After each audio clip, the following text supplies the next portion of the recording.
শুভ সকাল, good morning জানাচ্ছি আমাদের ত্রিপুরা রাজ্যের সকল চাকরি প্রত্যাশী ভাই বোনকে। ত্রিপুরা সরকার হোক কিংবা টিটিডিসি হোক, সবাই বেকারদের যে ইমোশন আছে, বেকারদের যে জীবন আছে, তা নিয়ে ছেলেখেলা বা প্রতারণার লাইসেন্স নিয়ে রেখেছে। তাদের শুরুটাই হয়েছে বেকারদের প্রতারণা করা বা ছেলেখেলা করার। যেরকম টিপিএসসি হোক, সেরকম অন্য ডিপার্টমেন্ট হোক, সেরকম টিটিডিসি হোক। বর্তমান সময়ে টিটিডিসিতে যে কেলেঙ্কারি হয়েছে, সেখানে রাঘব বোয়াল তো অনেকেই আছে। সেই রাঘব বোয়ালদের বাঁচাতে গিয়ে জেরক্সের দোকানের মালিককে গ্রেপ্তার করা হোক, এরপরে সবচেয়ে বড় কথা হলো রিক্রুটমেন্টের বুটটা, এটাই পুরোই বাদ দিয়ে দেওয়া হয়েছে। অর্থাৎ যে রিক্রুটমেন্ট বোর্ডের আন্ডারে টিটিসি পরীক্ষা নেওয়ার কথা ছিল, তাকে বাদ দিয়ে দেওয়া হয়েছে। কি উদ্দেশ্য? রাঘববোয়ালকে বাঁচানোর উদ্দেশ্যে। 26,000 পরীক্ষার্থী টিটিডিসি ফর্ম ফিল আপ করেছিল 110খানা পোস্টের জন্য। 26,000 পরীক্ষার্থীর ভবিষ্যৎ অন্ধকারে। তারা কিছুই বুঝতে পারছে না। তারা যে ফর্ম ফিল আপ করেছে, অর্থ দিয়ে টাকা দিয়ে জমা দিয়েছে, এত প্রিপারেশন নিয়েছে, তাদের এক্সামটা কবে হবে? রিক্রুটমেন্ট বোর্ডটা ক্যান্সেল করে দেওয়া হয়েছে, মানে কি নতুন করে রিক্রুটমেন্ট বোর্ড গঠন করা হবে? সময় সাপেক্ষ ব্যাপার। নতুন রিক্রুটমেন্ট বোর্ড সে কেলেঙ্কারি জড়িত হবে না হবে এটার কোনো গ্যারান্টি নেই। আর যে সমস্ত প্রার্থীরা, যে সমস্ত অফিসার রিক্রুটমেন্ট বোর্ডে ছিল, দাতামন জামাতিয়া বলো, সুবল দেববর্মা বলো, প্রদীপ দেববর্মা, সত্যজিৎ দেববর্মা, কেশব দেববর্মা বলো, যারা লিগেল অ্যাডভাইজার বা chief executive officer, chairman, member secretary, যে গ্রুপ রিক্রুটমেন্ট বোর্ডটা ছিল, এটা যে বাতিল করে দেওয়া হয়েছে, মানে কি ওই রিক্রুটমেন্ট বোর্ড কোনো না কোনো কেলেঙ্কারি করেছে। রিক্রুটমেন্ট বোর্ডটা বাতিল করে, মানে এডিসি প্রশাসন কি, মানে সবাইকে একটা সান্ত্বনা পুরস্কার দিল যে আমরা রিক্রুটমেন্ট বোর্ডটা কেলেঙ্কারি যুক্ত ছিল, রিক্রুটমেন্ট বোর্ডটা বাদ করে দেওয়া হয়েছে। তাহলে রিক্রুটমেন্ট বোর্ডটা যদি কেলেঙ্কারি থাকে, তাদের কি শুধু এই যে বোর্ডটা তার থেকে বাদ দিলেই চলবে? চাকরিটা ঠিকঠাক চললে চলবে? তারা বেকারদের চাকরি নিয়ে প্রতারণা করেছে, কিন্তু নিজের চাকরিটা তো যাবে না, নিজের চাকরিটা তো থাকবে। নিজের চাকরির উপরে তো কোনো কোশ্চেন আসবে না, লাল দাগও পড়বে না। লাল দাগ পড়েছে কার উপর? যারা জেরক্সের দোকানের মালিকের উপর। এটা কি অবাস্তব কথা, অবাস্তব কাহিনী একটা তৈরি করা হয়েছে। মানে জল আমরা সবসময় জানি, পাহাড়ি এরিয়ার জল হলে নিচে নামার এরিয়াতে আস্তে আস্তে জল আসে, উপর দিক উপর জল সবসময় নিচের দিকে করে। মানে নিজেরা সব ভালো, শান্তশিষ্ট, একদম পবিত্র, স্বচ্ছতার প্রতীক, কিন্তু ওই জেরক্স দোকান সমস্ত ভুলটা করেছে। ঠিক আছে, এই রিক্রুটমেন্ট বোর্ডটা ক্যান্সেল করে দেওয়া হয়েছে, এখন নতুন রিক্রুটমেন্ট বোর্ড তৈরি করা হবে, কিন্তু তাদের বিরুদ্ধে কোনো অ্যাকশন নেওয়া হয়নি। তারা সবাই রাঘব বোয়াল, তাদের বিরুদ্ধে কেন অ্যাকশন নেবে? তারা সবাই বড় অফিসার, তাদের বিরুদ্ধে অ্যাকশন নেওয়ার তো ক্ষমতা না গভর্নমেন্টের আছে, না টিটিডিসি আছে। তারা সবাই ভালো, মানে 10-30 বলো, যারা চাকরি হারিয়েছে তাদের কষ্টটাই দেখো, যেভাবে চাকরি পেয়েছে। কিন্তু যে রিক্রুটমেন্ট বোর্ড তাদের চাকরি দিয়েছিল, তাদের বিরুদ্ধে কোনো অ্যাকশন কি হয়েছে? অর্থাৎ যে দেবে, যে যে এটার মালিক, যে এটা পরিচালিত করে, তারা ভুল করলে তাদের কোনো শাস্তি প্রকোপ হয় না। দেখি নিউজটা কি উঠে এসেছে। এডিসিতে নিয়োগ কেলেঙ্কারি। এখানে বলা হয়েছে ঘটনায় জড়িত রাঘব বোয়াল বাঁচাতে ভেঙে দেওয়া হলো রিক্রুটমেন্ট বোর্ড। রাঘব বোয়াল কারা? তোমরা সবাই বুঝতে পারছো। এখানে তো সবাই এক একজন রাঘব বোয়াল। দাতা মঞ্চ আমাদের সুবল দেববর্মা, তারা তাদের রিক্রুটমেন্ট ক্যান্সেল করে দেওয়া হয়েছে। এখানে রাঘব বোয়াল তো বোঝাচ্ছে তাদেরই। তারা কি করেছে? বেকারদের সাথে প্রতারণা করেছে। অবশ্যই যারা প্রতারণা করেছে, জেরক্সের দোকানের মালিক, ওনাদেরকে গ্রেপ্তার করা হয়েছে। আর আধিকারিক যেসব তারা বেতন নিয়ে প্রতারণা করেছে, অ্যাকচুয়ালি তাদেরকে মান্থলি স্যালারি দেওয়া হয় টিটিডিসি প্রশাসন থেকে। ধরো বড় বড় অফিসার, তারা 80,000, 1 লাখ, 1.5 লাখ, 2 লাখ টাকা বেতন পাচ্ছে। ওই টাকা দিয়ে তাদের সংসার প্রতিফলিত হচ্ছে না, তাদের আরো টাকার দরকার, আরো অর্থের দরকার। কারণ বর্তমানে দ্রব্যমূল্য বৃদ্ধির বাজারে 80,000, 1 লাখ, 1.5 লাখ টাকা বেতন দিয়ে একটা সংসার চলতে পারে না। তাই আরো টাকা বা অর্থের প্রয়োজনীয়তা কি করেছে, প্রশ্নপত্র ফাঁস করে দিয়েছে। হ্যাঁ, এক এক প্রশ্নপত্র ফাঁস করতে, উত্তরপত্র ফাঁস করতে হয়তো লক্ষ লক্ষ কোটি কোটি টাকা তারা কামিয়ে নিয়েছে। মানে ইনকাম, আমরা একটা সোর্স, একটা নতুন একটা ইনকামের ধান্দা পেয়েছি। সবাই মিলে হয়তো একসাথে মিটিং করেছে যে আমাদের কাছে নতুন একটা ইনকামের ধান্দা এসেছে, চলো আমরা উত্তরপত্রটা ফাঁস করে দিই। এরপর মিটিং এ হয়তো হয়েছে, হ্যাঁ উত্তরপত্র ফাঁস হলে আমাদের তো শাস্তি হতে পারে, যদি জানা যায়। কিছু হবে না, আমরা এমন ভাবে উত্তরপত্রটা ফাঁস করবো যাতে আমাদের মানে ধরা পড়লো যাতে আমাদের কিছু না হয়। এরকমই তো হলো, ধরা পড়েছে, উত্তরপত্র ফাঁস হয়েছে। মাননীয় মহারাজা একদম সঠিক পদক্ষেপ নিয়েছে। উনি সামনের সারিতে এসে কি করেছে, স্টেপ নিয়েছে যে তার উনি উনার নলেজে আসার পর উনি তো প্রথম কি করেছে, রেসপন্স করেছে মাননীয় মহারাজা। উনার নলেজে এসেছে, উনি ফটাফট ক্যান্সেল বা যে পরীক্ষাটা এটা পিছিয়ে দেওয়ার প্রস্তাব দিয়েছে। এরপরে এই যে রাঘব বোয়ালরা তাদের বিরুদ্ধে এই অ্যাকশনটা আপাতত হয়েছে, তাদের ওই রিক্রুটমেন্ট বোর্ড থেকে বাদ দিয়ে দেওয়া হয়েছে। স্যালারি তারা অনার্সই পাবে। হয়তো তারা বেশি যে টাকাটা ইনকাম করেছিল এটা তাদের কাল হয়নি, তারা ওই টাকাটাও পেয়েছে, কেলেঙ্কারি টাকাটাও পেয়েছে, চাকরিটাও পেয়েছে, শুধুমাত্র এর থেকে বাদ দিয়ে দেওয়া হয়েছে। এখানে বলা হয়েছে ত্রিপুরা স্বশাসিত জেলা পরিষদে 110টি পদে সাব জোনাল অফিসার ও ডেপুটি প্রিন্সিপাল অফিসার নিয়োগের উদ্যোগ নেওয়া হয়। এই পদে প্রায় 26,000 চাকরি প্রত্যাশী আবেদনপত্র দাখিল করে। এই নিয়োগের জন্য এডিসি প্রশাসন থেকে একটি রিক্রুটমেন্ট বোর্ড গঠন করা হয়। দাতা মোহন জামা থেকে চেয়ারম্যান করে। এই বোর্ডের তত্ত্বাবধানে গত রবিবার এই পদে চাকরি পরীক্ষা নেওয়ার কথা ছিল।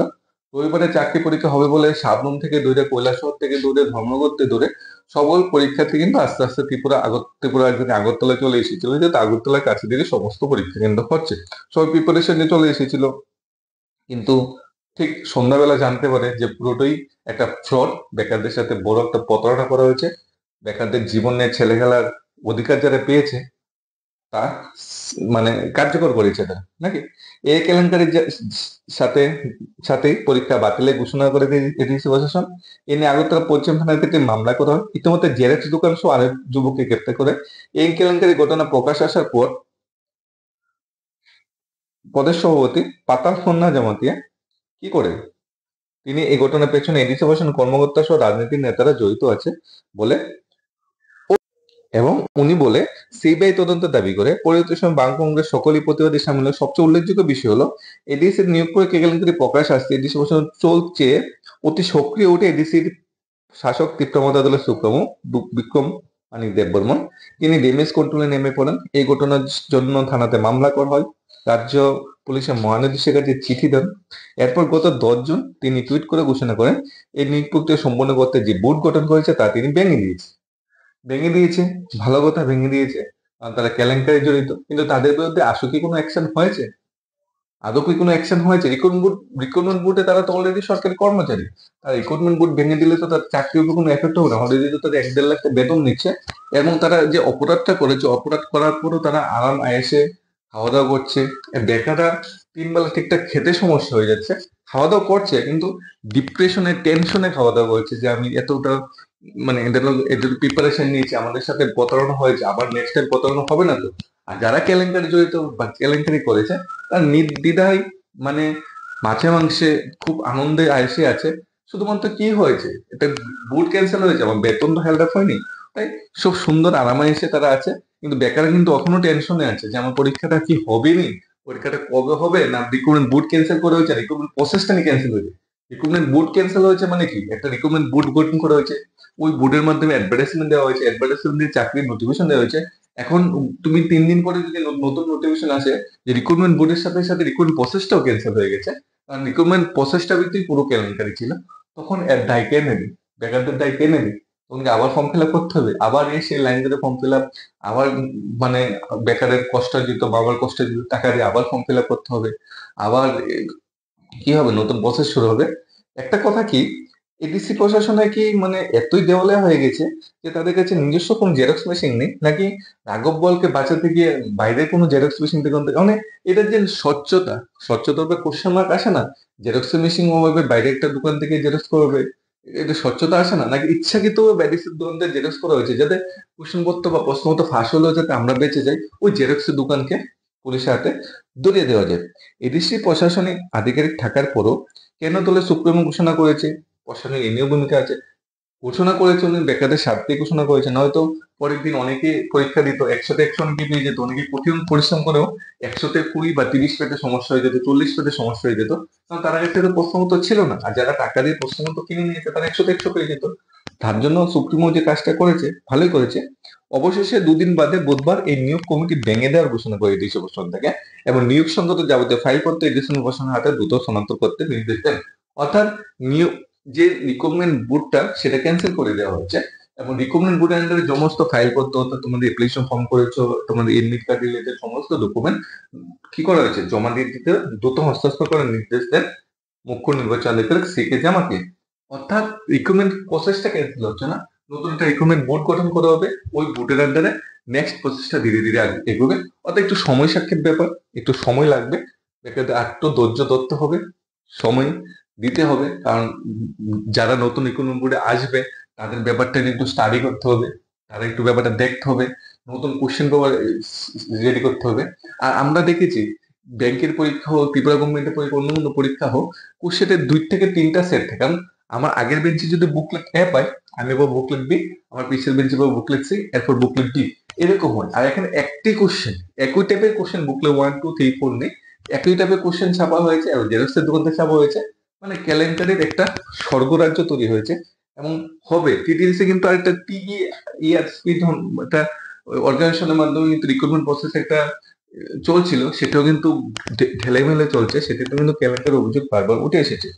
এখানে এডিসি প্রশাসনের নিয়োগ সংক্রান্ত কেলেঙ্কারির ঘটনায় সমালোচনার জালে বিদ্ধ হচ্ছে ত্রিপুরা মধ্যম, কারণ তারা এডিসির বর্তমানে দায়িত্বে আছে। রাজ্যে আরেক শাসক দল আইপিএফটি নিয়োগ কেলেঙ্কারি নিয়ে সমালোচনা তদন্ত দাবি চলছে। পরীক্ষার উত্তর কি করে বাইরে এলো এবং প্রশ্ন তো এক্ষেত্রে কেন টেন্ডার দেখা হয়নি বলে অভিযোগ। এই নিয়োগ কেলেঙ্কারির সাথে গত 3 বছর ধরে এডিসি আরো বহু অনিয়ম কেলেঙ্কারি ঘটনা ঘটছে। অভিযোগ তুলতে শুরু করছে একশো জনগণ, যা ইতিমধ্যে সলভ হয়েছে পাতালকন্যা জামাতীয়। এডিসিতে দুর্নীতি বা কেলেঙ্কারি হোক, ত্রিপুরা সরকারের আন্ডারে দুর্নীতি কেলেঙ্কারি হোক, আমরা সবকিছু মানতে রাজি। কারণ দুর্নীতির লাইসেন্স বা কেলেঙ্কারি লাইসেন্স হয়তো আছে কারো না কারো কাছে, যার জন্য করছে। কিন্তু বেকারদের নিয়ে যে দুর্নীতি, এটা এটা সহ্য করার মতো না। এটা মানে এত খারাপ কাজ, যার জন্য মানে ফাঁসিতে ঝুলিয়ে দিলে হয়তো কম হবে। আর বেকারদের জীবনে ছেলে খেলার যে অধিকার বা লাইসেন্সটা আমরা তাদের দেইনি। তাদের আমরা বুট বা আমরা বুট বা আমাদের তাদের প্রতিনিধি হিসেবে তাদের আমরা সামনের সাইডে চেয়ারে নিয়ে বসিয়েছি। চেয়ারে আমরা চেয়ারে যাদের নিয়ে বসিয়েছি, তারা সেই চেয়ারে বসে আমাদের মাথাতে বাড়ি দেওয়ার জন্য যদি প্ল্যান করে, তাহলে এটা কি হয়? বিশ্বাসযোগ্যতা কি হারায়? এদের কাপুরুষ বলা হয় না যে আমি ভোট দিয়েছি মানে কি, আমার খেয়ে আমার উপরই মাথার বাড়ি। মানে চেয়ারে বসে গেলে সব ভুলে যায়, চেয়ারে বসে গেলে সব ভুলে যায়। চেয়ারে বসার আগে বেকার আমার ভাই, বেকার আমার বন্ধু, বেকারের পরিবার মানে আমার পরিবার, বেকারের পরিবারে বসে গিয়ে ঝোল খাবো, ভাত খাবো, কলাবাদি ভাত খাবো, গিয়ে তাদের সাথে ঘুরবো, নাচবো, ভোট আদায় করবো। ভোট যখন শেষ হয়ে যাবে তখন বেকার আমার শত্রু। বেকারের চাকরির দাবি করতে গেলে সময় নিয়ে দেখা করার, বেকারের চাকরির দাবি করতে গেলে হাইকোর্টে কেস, মানে হাইকোর্টে কেস, পরীক্ষার আগের দিন টিপিএসসি ইঞ্জিনিয়ারিং পরীক্ষা ক্যান্সেল, পরীক্ষার আগের দিন টিটিসি পরীক্ষা ক্যান্সেল, এইরকম চলছে। মানে সবকিছুই গুলিয়ে যাচ্ছে। সরকার এমন ভাবে কাজ করছে মানে প্রত্যেকটা প্রসেসে জায়গায় জায়গায় গিয়ে ধাক্কা খাচ্ছে। এখন কত টিটিসি যে কাজটা করেছে, আসল যারা আগবহলরা আছে তাদের শাস্তি আরো হবে কিনা, উত্তরটা হলো না। শাস্তি হবে জেরক্স দোকানের মালিকের। আর ওনার দোকানে জেরক্স করেছে কোশ্চেন পত্রগুলা, আদৌ উনি মেন কালপিট কিনা তার কিন্তু কোনো সুষ্ঠু উত্তর নেই। দেখা যাক কি হয়। আপাতত রিক্রুটমেন্ট বোর্ডটা ক্যান্সেল করা হয়েছে, নতুন রিক্রুটমেন্ট বোর্ড গঠন করলে প্রসেসটা আবার পুনরায় শুরু করা হবে। একটু সময় দিতে হবে, অর্থাৎ জুলাই আগস্ট মাস হয়তো লেগে যেতে পারে। ধন্যবাদ সবাইকে। Studies of Tripura YouTube channel.